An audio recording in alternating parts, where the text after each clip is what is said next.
You got Wilco Low. Now it's Cameron Honeycomb. That 23 that Rassie picked to play Wales. Final test match of the year. Your thoughts, the Zell Master? I want to send it straight back to you. What do you think of this team? I know what I think of this team. What do you think of this team? What I think of this team is it's good enough to win by 30 points. Absolutely. At least. I think any team that Rassie would put in on Saturday under the roof would win by 30 points. Wales, 11 successive defeats. Their coach, Warren Gatland, he put it out to the Welsh Rugby Union, back me or sack me. I would sack him personally. He's tried to rekindle the glory days. He wasn't particularly good at the Waikato Chiefs. He's had his time. I think that British and Irish Lions tour to South Africa finally killed him. That series defeat was the end of Warren Ball. Wales need something new, not just in players. 23 new players, mate. They need something new just in... They try to go back in time for something that just doesn't exist anymore. And... So we beat Wales 52-16 when we played them in the first test of the year. It could be a similar score, 52-16. Are you getting your predictions out of the way right at the beginning? I'm saying it could be a similar score. I didn't say Alice in Wonderland. Will be a similar score. I like the makeup of the side because with anything that Rassie does, the only thing I look at first, I look at his substitutes bench. And when I see those insurance policies, then I don't really care who starts. And have you seen that bench? I have seen that bench, mate. I mean... It's powerful. Reiner Very and powerful. Pollard as your halfback combination. So people ask about the Hendrickson brothers, young, inexperienced. Do you think they can handle it? Of course they can handle it. But in any event, when you've got those double back-to-back World Cup winners at halfback, the best in the business for South Africa, Pollard at 10, Reiner, who's 34 but turning back the clock every time he plays. When you look at Ergius Snyman and Evan to come off the bench. It's a great day to pull a hammy in training if you're Welsh. Well, it's a great day just to not be Welsh. Yeah. To be South African. So I like the fact that he's picked 52 players now when Honeycomb gets on in the 13 test matches. So many tours, fringe players go on tours and they don't get to play. On this tour, every single guy would have got game time. Every single guy would have felt part of something on the 3 test matches. And he's engineered it. He said he picked the team to play Scotland a month before they went on tour, given who would be available. The England team was picked 3 weeks ahead. The only change would come on if there was injuries. And this Welsh team was always going to be integrating those who hadn't played, but giving them the comfort of a lot of experience. And as we spoke many, many episodes back, the big difference to what Rassie's been doing this year, potentially to 2 years ago, is no one's been put out to pasture, no one's been put out to be slaughtered. He's created an environment for everyone to succeed. There's 17 World Cup winners in that 23. 17 World Cup winners. There hasn't been 17 World Cup winners in Wales' history. Did you count? And there never will be. So I like the composition of the team. I think the tight five, obviously, it's going to take a little bit of time to potentially gel. You've got Jean Klein playing his first test since the World Cup. You've got Grobbies, who's in. He wasn't part of the original grouping. Ox, badly injured last week, but he is playing. I'm surprised with that selection. Me too, mate. I thought Steenekamp may play, and if you want to put Ox, put him on the bench. But he obviously just wants to make an early statement with Ox. I like it. I like the fact that I think he's managed his players particularly well. He's managed his game time particularly well in terms of those players.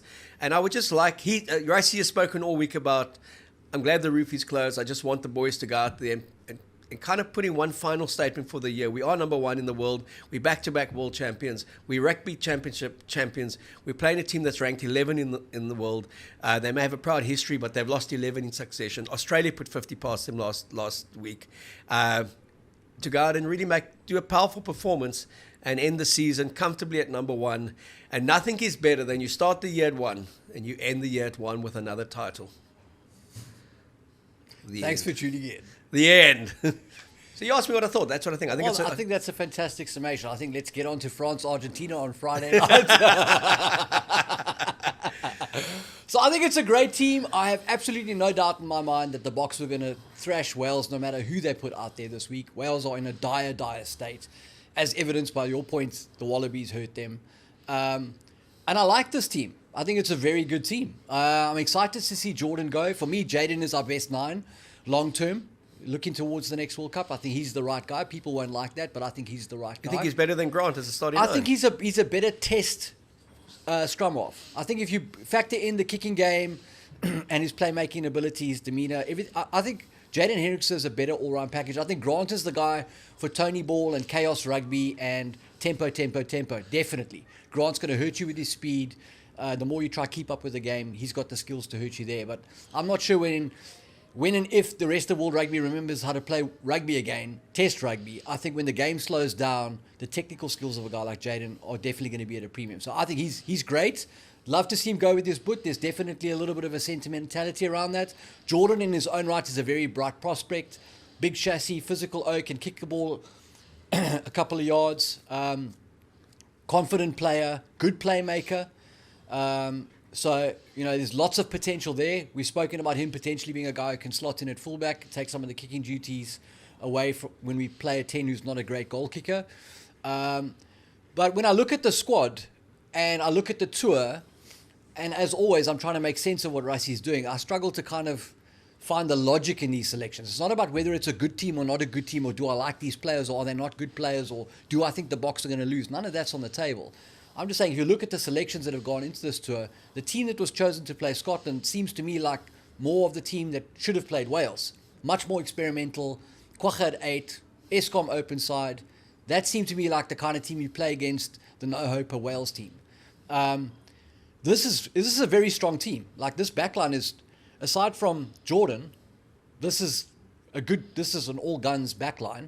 Up front, you've got Oxenchair, the world's best loose-head prop. Just had his leg amputated and sewed back on for this game. I'm very glad to see Grobbie's there, because we need to find out who's our third choice hooker. And then, Tommy du Toit gets another go at 3. He did great against Scotland. Johnny Smalls at 4-lock. Sos is back in the mix. But then you got Sia, you got Jasper Wiese, and I'm pretty sure Peter Steff probably would have started at blindside if he didn't have a niggle. So Ulrich comes in. So that's quite a tight combination, a powerful combination that could do real damage. I think they're going to hurt Wales by a record score, potentially. Like, I think these Oaks are going to... I think Curtly Orange is going to have a great day. Well, to do that, it's got to be better than 96-13. That's what I'm saying. 96-12. It won't be 96-13. 96-12, that's my call. It won't be 96-13. If they get beyond 50, they would have done well. You must also remember, when you're playing a team that you can beat by 50, you don't always beat them by 50. Can't believe you held the Boks to 50 points, mate. Huh? I mean, just look in the mirror. How dare you? Look, they've been on tour for a while. It's their 13th test of the season. I know the Sharks boys have got to hold back for the Stormers game on the 30th. Ooh! I wouldn't say the Stormers have got to hold back, because there's none of them in there. True that. Okay. Speaking of which, Stevie K has gone in for his operation today. Yeah, we wish him well. Kitsy all the very best. Speedy recovery. Yeah, so to Kitsy, you're under the knife, mate. We know it's a big op.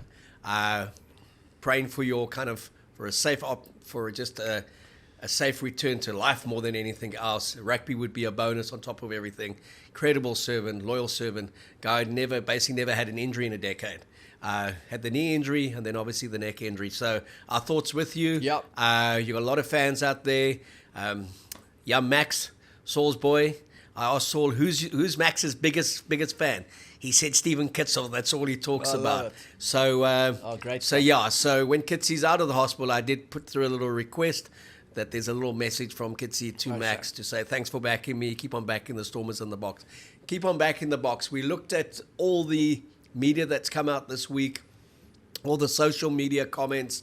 There is just this absolute acceptance globally, and it's taken 6 years for people just to acknowledge, forget this talk of Ireland number 1 in the rankings, that there's only one team at the moment that is the best team in the world, and it is the Boks, in terms of the way they play, in terms of the quality of their squad, and the fact that they can play starting lineups that show anything between 7 and 12 changes every week and still be as effective and beat everyone, and over and above world rankings.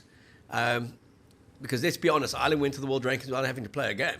The minute they played a game, they lost and they went down again. It's what titles you win and how many games you win.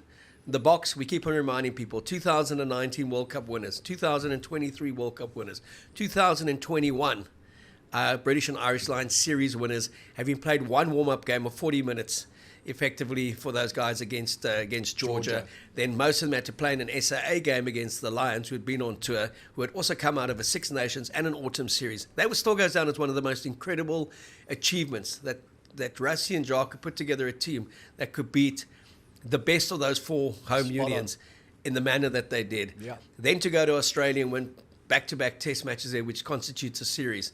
To beat New Zealand back-to-back at home constitutes a series. To do Ireland finally at home, to be a minute away from a series there, all credit to Ireland for two fantastic drop goals. But they are without a doubt the best team, the most popular team, and the guy who certainly reinvented himself is the mastermind, Rassie. He's gone from the madman to the genius again, according to all the Northern Hemisphere media, and he's been on the charm offensive for the best part of the last 6 months. But, we spoke about it, the golden generation, earlier in the week. It's a joy to kind of watch this team play, and it's also a joy to see their growth. And, I know you want the winners to score lots of tries on the weekend, but if anything, Krobby's may be in for 4. Oh, mate, some more tries. From the back of the ball. No doubt. It might be too easy, mate. They might just go away from it. I mean, are they in a bit of a catch-22, the Boks, for Saturday? In what way? Like they can't live up to expectations. It doesn't matter what they do. I suppose it could be seen as a bit underwhelming. Yeah, I suppose there's an element to that. And it doesn't matter if Wales take 50 or 60, Australia put 50 past them. If it's a 41-30 game, it's like, what happened to the Boks? Do they also just not want to get to the principality, get those 80 minutes done, and actually just take a breather and say 11 from 13? I see. That's what I think. I think that's where Rassie's great. Is no game is ever a dead rubber. Like if you Jordan Hendricks are going into this game, right? It's a big opportunity to perform, but you're coming up against a team that's pretty crap. But then what he does is he gives you the all-stars around you in the back line. Now, you kind of have to how do you perform in a way that stands you out?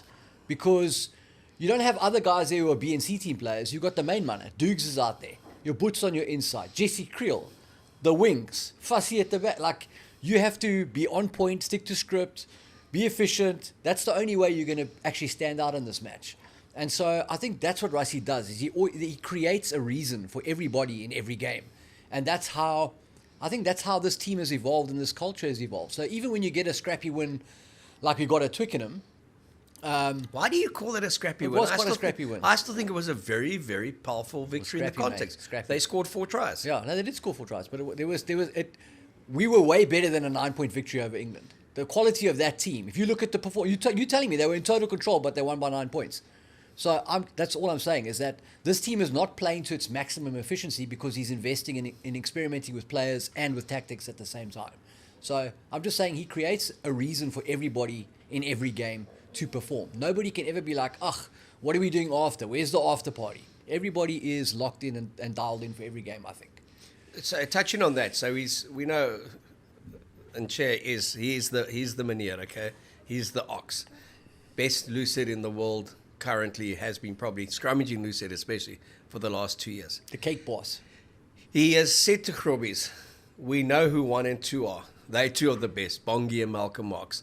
Jan Hendrik is someone he's looked at as a lucid, potentially also playing hooker for him. Yeah. Joe Dweb is out of the frame at the moment. Andre Jugevente, not quite there yet, but he's been kind of in the extended group.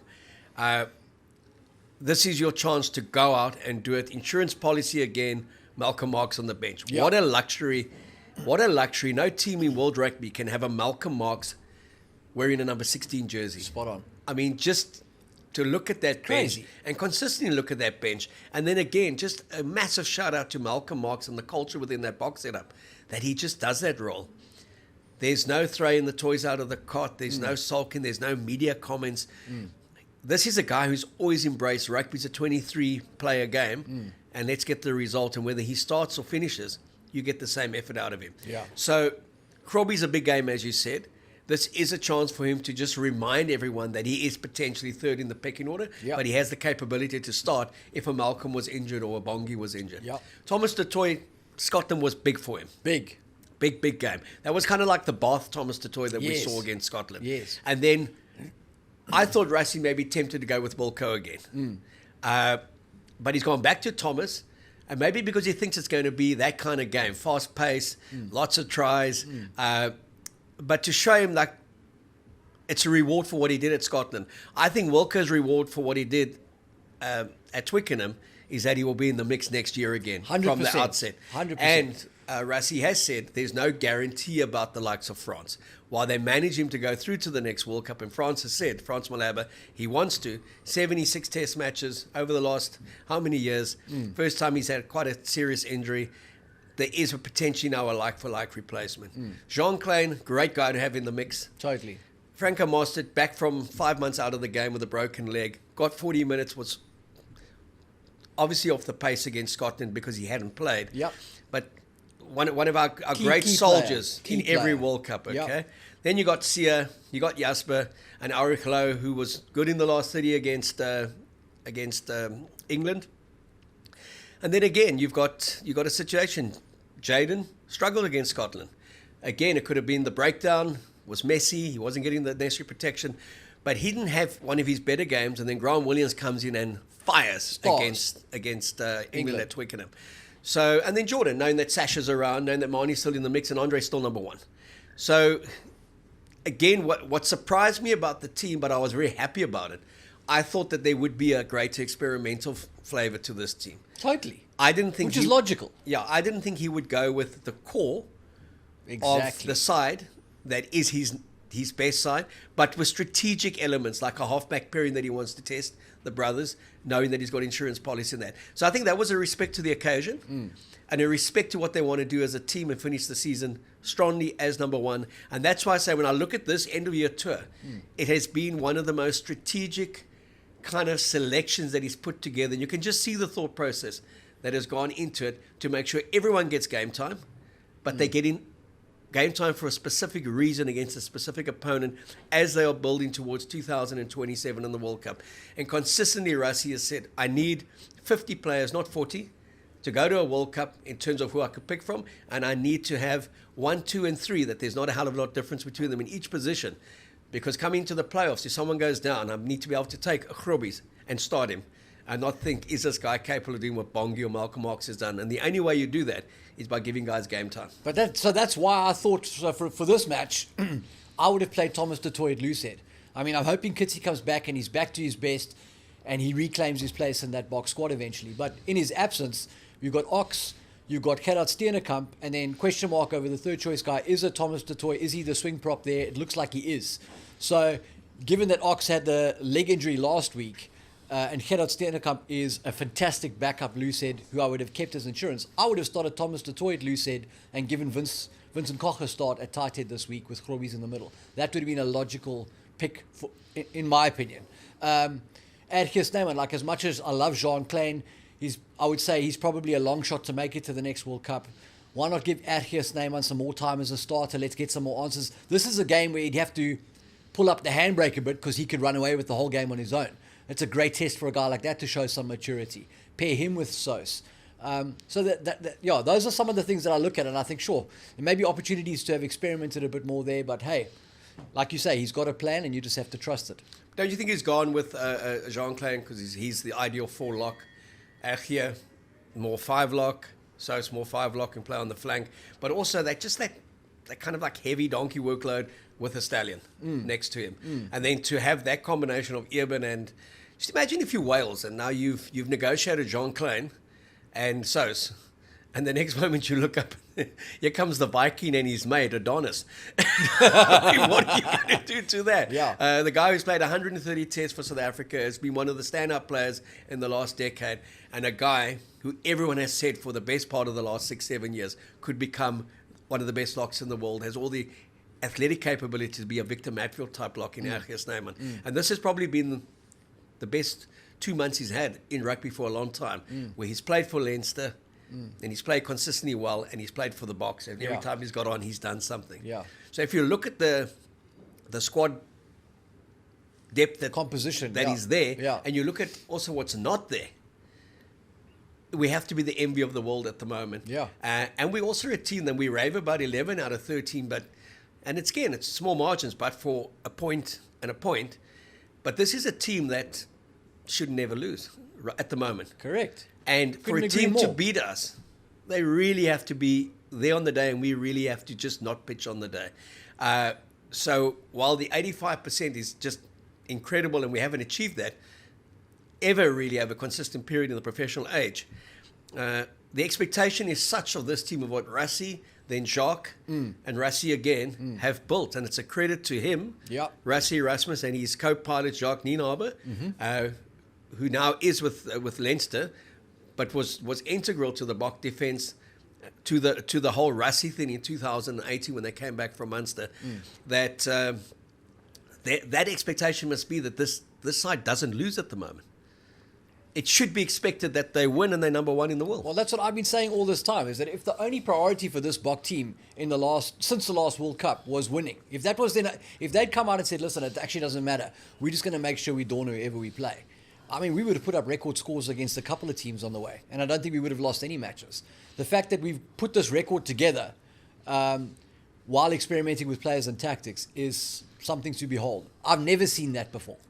From any team, anywhere, anytime. Yeah, Never. even if you look at that great New Zealand side, 2011 to 2015, they rely primarily on 23, 24 players. Spot on. Not on 50. Spot on. To get those wins. Exactly. And this is what is the big differentiator. This is what makes Rassie Erasmus's box so unique. But I want to go back to Rassie, to the box, 2018. There's been a lot of emphasis on Scott Robinson and the All Blacks this year. They should beat Italy on the weekend. That will give them 10 from 14. So their two defeats against the Box in South Africa. Who did they lose to? To the Box in South Africa. A one-pointer in Paris last week, 30-29 to the French. A stunning upset at home when they were 18-10 up against the Pumas. Ended up conceding a record 38 points. Blew Australia away for 40 minutes in Oz and then just hung on, but then were comfortable against them. A lot of people in New Zealand saying, shock horror, 10 out of 14, unacceptable for the All Blacks. But you do see signs of improvement. You do see signs of them finding the right kind of combinations, at times more by default than design. By default, definitely. But to remind people also, Rassie Erasmus and Jacques Nienaber's squad, these guys that we're raving about now, the golden generation, had to start somewhere. And in 2018, they started with a 2-point defeat, 22-20, in Washington, D.C. against Wales. And they ended the season with a 9-point defeat, 2011 against Wales at the Principality Stadium. They won 7 out of 14 in their first season. A year later, they were world champions. 2 years after that, they were British and Irish Lions series winners. 2 years after that, they were world champions. A year after that, they were rugby championship champions. So what team actually played and lost 2011? And I've got it in front of me. Billy LaRue was at fullback. Nkosi was on the right wing. Creel Deolandi in the midfield. Deanti was on the left wing. Pollard at 10. Papier at 9. Kitsi, Marks, Malherbe, the front row. Snyman Mostert, the second rows. Kolisi, captain. Peter Steph du Toit, Dwayne Vermeulen. The replacements were Bongi, Thomas du Toit, Vincent Koch, Eben, Francois Lowe, Van Sale, the halfback, Elton Yankees, and Cheslin Colby. There were 19 World Cup winners, most of them back-to-back World Cup winners, in that team that went to Cardiff in 2018, struggled and lost 2011.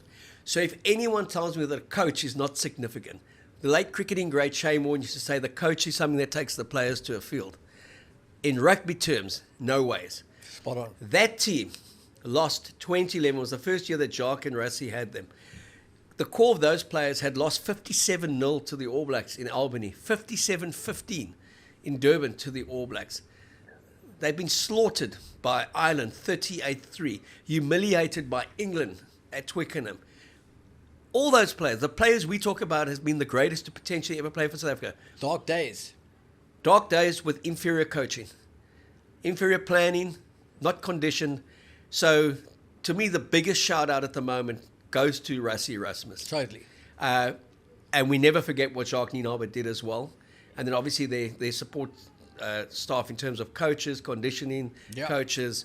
But to understand just where we are now, I think you've got to go back to 2018. 100%. 7 from 14 wins. And 100%. And it wasn't like they were losing 7 test matches with donkeys.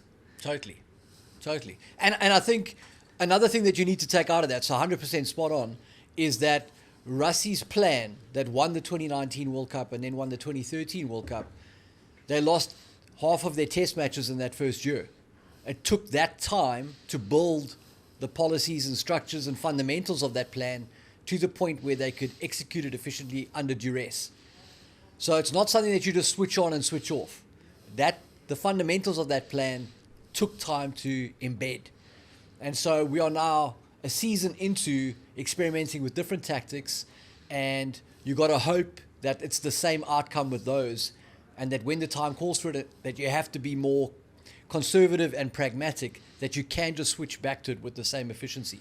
So there's definitely change in that bock team. Nobody there can be comfortable and sort of complacent, and Rassie's created that environment. I think it gets the best out of the players, and again, to do that and be winning at the same time is just, in my opinion, phenomenal. I don't know how. I've never seen that in any other thing. I think Rassie's access to the South African junior structures in his time as the head honcho away from coaching in 2012 and onwards really gave him a foundation in terms of knowing who the three guys were behind the current three guys in the box squad, and being able to make calls within that framework of knowing, okay, this is the depth.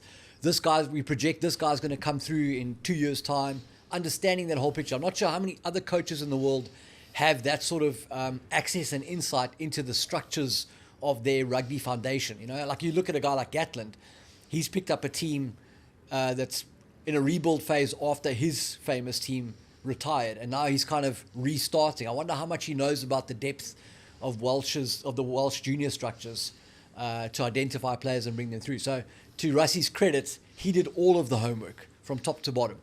Well, I mean, a guy like Gatland left, went on a sabbatical to New Zealand, where he comes from, got involved with the chief structures, Waikato, then took over as director of rugby, and then took over a team that won, I think they lost 7 in a row. Then he went back and he coached the Lions, and his replacement came in and won nearly every game, and that's when they kind of parted ways. Then Wales, all the anti-Wayne Pivac sentiment, despite him getting that win in Bloemfontein, taking the box close at Loftus, you know, there's, it's again, I keep on saying sometimes people want to go back to something they knew at a great time when Gatland won 3 Six Nations, took the side to 2 World Cup semi-finals with a different kind of player, but also in a different era of rugby, where defence was primary to everything. Not having the ball was primary to everything. Spot on. And, you know, the way he did with Wasps, Warren Ball. But that time has passed. It's a bit like Eddie Jones and what he tried to do with the Australians. When he went back and kicked everyone out, he didn't have Joe Ross and Stephen Larkhams and Wendell Sailors and Lottie Keary's and Owen Finnegans there. Correct. And he took a beating. And we saw that with what Joe Smith then inherited. I just felt Joe Smith was a little bit more balanced in who he brought back, a few more oldies back into the structure. So, again, yeah, I just keep on going back to, you know, people spoke about like an Alistair Coetzee tenure. They spoke about a Peter de Villiers, a Heineken Meyer. And the critique of those guys was, with the quality of play, they should have done better. They should have done better. Mm-hmm. They should have won World Cups or come close to winning World Cups. And they should have certainly won rugby championships or been a dominant team that was consistently 2 in the world, challenging the All Blacks at that stage for being number 1. I think if you look at Heineken, I think he won 1 out of 8. Peter had a bit more success against the All Blacks, and then obviously Alistair had no success against them. So that's the key for me. And we look at Rassie's record. I think it's 6 or 7 out of 12 or 13 against the All Blacks. We have the advantage now. Wow. But it's also, again, at a time where we feel that the All Blacks are not at their strongest, they still managed to pock wins against us. So things still to work at for this team. Definitely. But when you come back to a Rassie Erasmus and a Jacques Nienhaber, the one thing that Rassie does know is the kind of player he wants. And he's always said this. I don't necessarily pick what you would consider to be the best individual, but he's best for me and he's best for this team.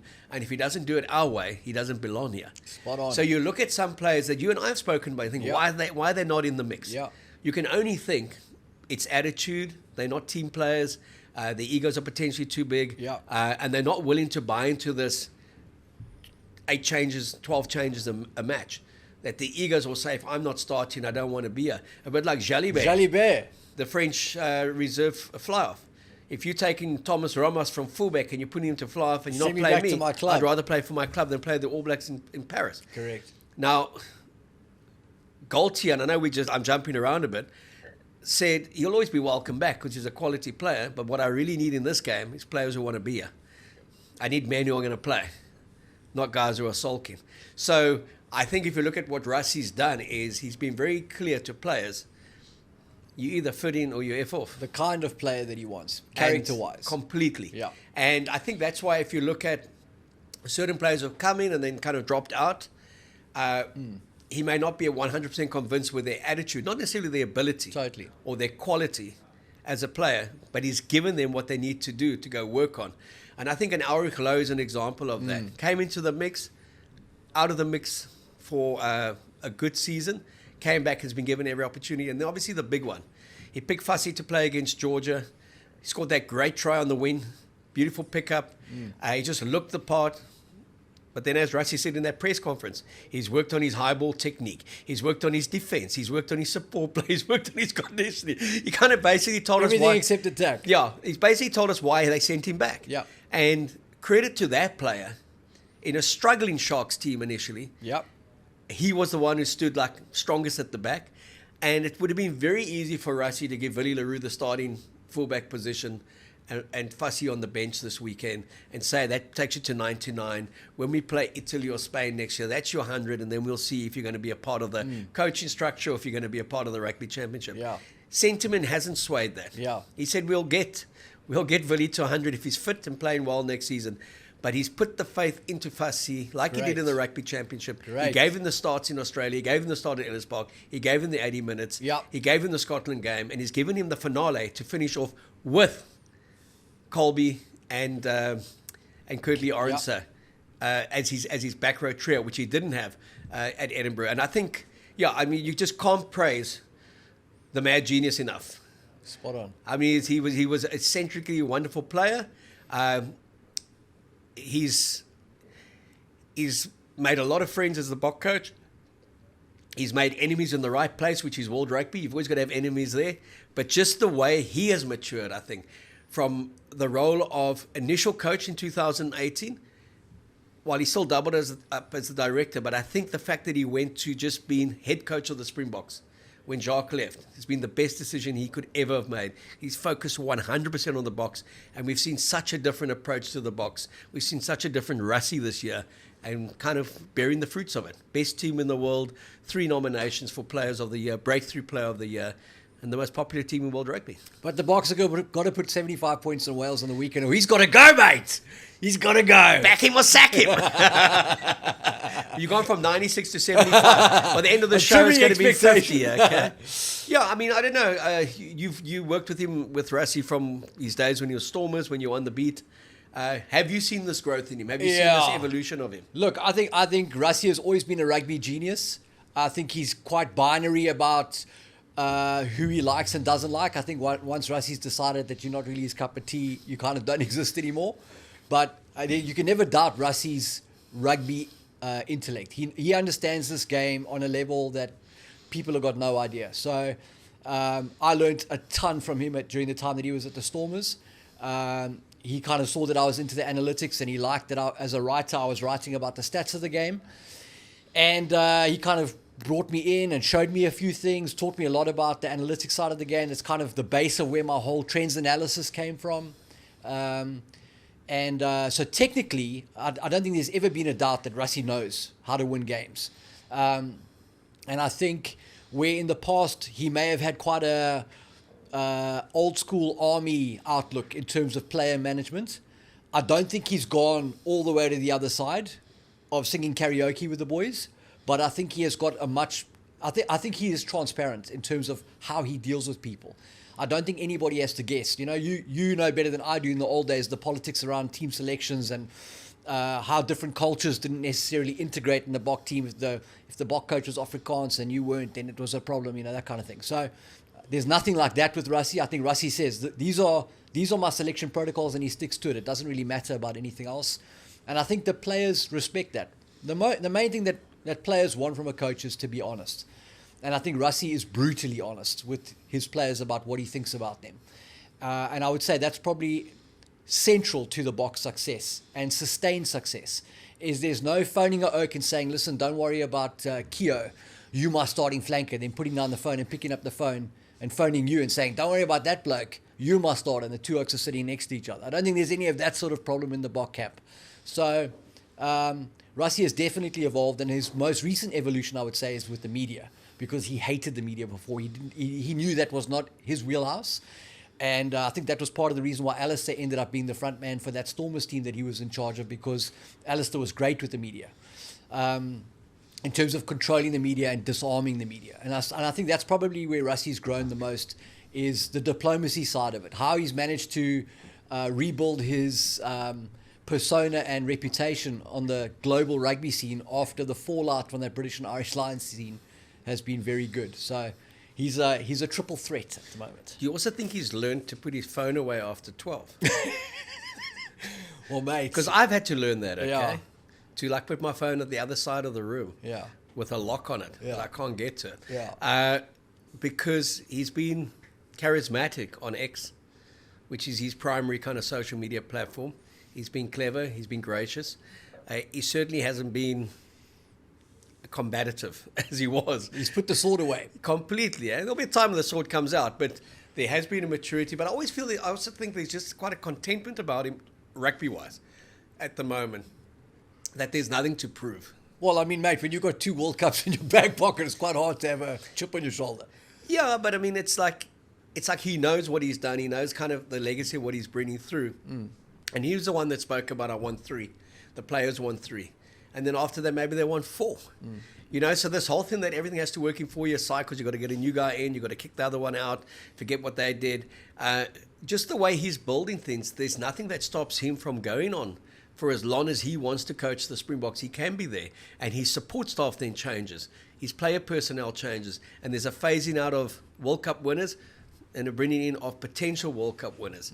But, you know, we rave about Cheslin Colby. Rassie picked him from France. No one else was picking him.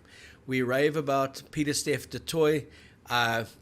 He's really come to the fore under Rassie. He was Rassie's first captain when he sent him with what was then the B team to play against Wales. He captained them and came back and sat on the bench the next week against England in that famous win at Ellis Park. Eben Etzebeth, we rave about him. Rassie also came in, basically wanted him to up his game to a certain level. For him, it wasn't good enough that Eben Etzebeth would start in a test match where we lose 57-0 to the All Blacks, or 57-15, or 38-3 to Ireland, or 38-21 to England. Just wasn't acceptable with quality players like that. And he's the guy, obviously, who trusted Sia. Trusted Sia's leadership, and then built an environment around him with senior players like Dwayne Vermeulen, who could mentor and teach Sia as much as they could lean on Sia for certain things.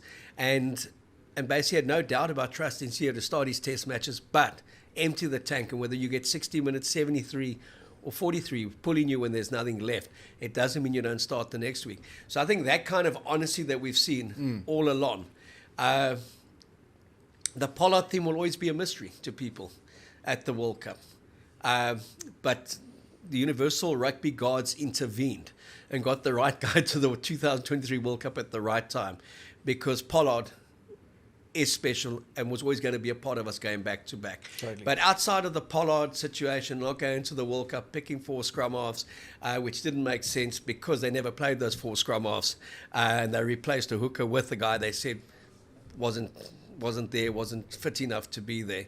Didn't care about goal kicking, but we're kicking at 45% and losing games. We needed to kick at 85%. So there are things you can nitpick about it, and the cards have fallen for him, but he's been brave.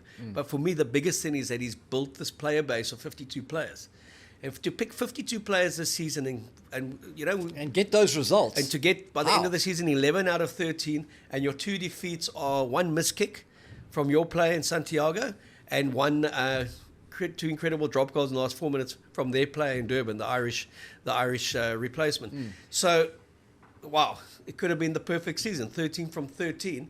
And like you said, if he had gone with just 30 players, he probably would have the perfect season. No doubt. But in the context of where we're going to next year, 2 test matches away against New Zealand to start the Rugby Championship. A World Cup 2027 to prepare for, and then that big All Black tour to South Africa in 2026. 3 test matches against the All Blacks in South Africa, a 4th one potentially on neutral ground, and they play our 4 URC teams. There is so much rugby to be played before the next World Cup. Correct. But it is going to be a situation that he doesn't have to start looking for players at the end of 2026. By 2026, you've missed the boat to 2027 unless you Jonah Lamu who arrives at 18. Yeah. And that's an incredibly healthy position to be in. Yeah, very much so. And I think he has insured the Boks against older players running ice cold and losing form and potentially retiring, and then injuries. And I think a lot of the cohesion studies, as much as I buy into them and I believe they are valid, I think they also are a reflection of how most coaches run their teams. So most coaches who manage to avoid injuries and manage to avoid player personnel turnover continue to pick their best players. And so the trend will be there. The stats will show that teams that don't change a lot win. But that stat is kind of inverted in some instances because it's about, well, circumstances just transpired that you were able to keep the same team. Obviously, guys who lost players to injury or players who retired or had an overhaul of personnel, because they hadn't played together sufficiently up until that point and hadn't kind of been transitioned into this team like Rassie's done with these guys, hadn't been embedded, it was a cold start, and those teams do lose momentum. So I think it's interesting to see how this thing's going to play out. Rassie's definitely challenging that trend analysis, and he's won 11 games. So I mean, it bucks the trend completely. And what he has done that no other coach has done is, if you look at his squad selections, game time management. He's been prepared to put big players on the bench, play them for 35 minutes, to pull them on 42 minutes. You see other coaches doing that to 3 or 4 players, not to 12. And so his game management and time management has been incredible to get these players through to 13 test matches, regardless of their age. And but I think that's the honesty. That's the honesty and the transparency I'm talking about, is that nothing is for window dressing. There's a reason for it. So as much as we disagree with not taking Andre to the World Cup, the reality is that was his conviction, and he actually followed through. Other coaches would have taken Andre the public would have seen he's in the squad and that he's starting, but then come the World Cup, they'd be like, why is this guy on the bench or not in the match day squad? Rassie just followed through. He said, look, for whatever reason, this guy's not coming to the World Cup. And then when the situation changed and circumstance allowed for it, then he drafted him back in. But there was never window dressing. It wasn't like, oh no, this guy's in the squad, when he has no intention of playing him. And that's what Rassie gets right. When he brings 12 guys in, it's because he genuinely wants to find out, can these guys perform at that level? And so he doesn't give the guy a 10-minute cameo, he plays him. Cam Honeycomb. Rassie's whole thing, he can play 6, 7, 8, makes him quite a special player. Indeed. That's a big warning to a guy like Kwagga, I suppose. Well, is it also not a thing to say, not so much a warning, but who is my next Kwagga? That's what I mean. It's like the competition, position battle is on. One, the position battle is on, but also it's like we don't have a like-for-like with Kwagga. Spot on. And we potentially now could have one, and he's a younger player, and Kwagga still has another World Cup in him. But if he got injured or had his nose kind of fixed, couldn't play for a couple of months, who's the next guy on the... And he's finally got someone that he believes is a 6, 7, and 8. Can he throw in at the line-out? I'm sure they can teach him. We need to find that out. I'm sure they can teach him. What are you expecting of Honeycomb when he comes on the weekend? Yeah, I think Cam is a consistent performer. He's going to put his head in there. He's going to be high work rate, lots of involvements, and given the opportunity, he will be a difference maker. I think the Wales bench is going to be more underwhelming than the Wales starters, so by the time Cam gets on, there is the potential for him to have a field day. I think what Cam needs to do is stick to the fundamentals of whatever his role is in that team. So the flashy stuff doesn't need to happen. If his job is to hit the rucks or steal or poach or whatever the situation is, I think just focus on getting through that work so that you register it on the spreadsheet when Rassie does the review. But he's a really exciting player, and the fact that he can cover 6 without necessarily costing the team in other departments, whether that's at the line-out or as a ball carrier or whatever the situation, I think is very exciting for the Boks. If they can get something good out of Cam long run, the Boks are going to be in a great position.